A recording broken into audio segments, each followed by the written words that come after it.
আসসালামু আলাইকুম বন্ধুরা, আমি আজকে আমার একটা বাস্তব ঘটনা আপনাদের সাথে শেয়ার করব।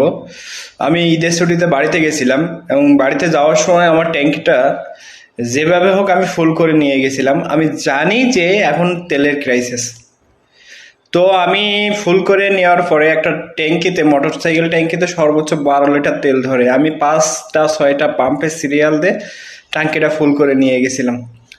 এবং আমাদের বাড়ি কয়রা থানা, খুলনা জেলা, একেবারে সুন্দরবনের পার্শ্ববর্তী একটা এলাকা। তো সেই এলাকায় টোটালি কোনো পেট্রোল নাই, আর কিছু কিছু পেট্রোল আছে তা খুবই সিন্ডিকেট করে বেচছে 300 টাকা লিটার।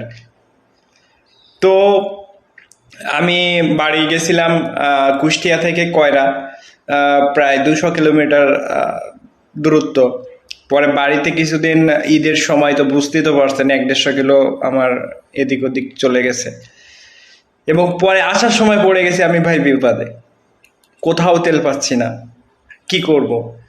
এবং আমার গাড়ি আসলে পালসার এনএস, তো সেখানে প্রায় রিজার্ভে 3 থেকে 4টা তেল ধরে। তো আমার কিছু তেল ছিল, তো আমি মনে করলাম যে চুকনগর পাবো, নয়তো যশোর, নয়তো কুষ্টিয়া, বাজিনাইদা আউটসাইড পাবো। কিন্তু আসলে কি বলবো, আমি সেই খুলনা থেকে কুষ্টিয়া আসলাম, প্রায় 200 কিলোমিটার আমি জার্নি করছি। আহ, কি বলবো আপনাদের, আমি রাজারহাটে এসে মনে হয় 100 টাকার তেল দিছিল, 100 টাকার তেল পাইছিলাম রাজারহাটে এসে। তাছাড়া আমি এই 200 কিলোমিটারের মধ্যে কোনো পাম্পে তেল নাই। যুদ্ধ এখনো শুরু হতে পারি নাই, তাই বাংলাদেশের এই অবস্থা। আর বাংলাদেশের যিনি মন্ত্রী সাহেব আছেন, জ্বালানি প্রতিমন্ত্রী বা মন্ত্রীরা, তারা বলছে বাংলাদেশে কোনো তেলের ক্রাইসিস নাই, অথচ আমরা তেল পাম্পে গেলে তেল পাচ্ছি না।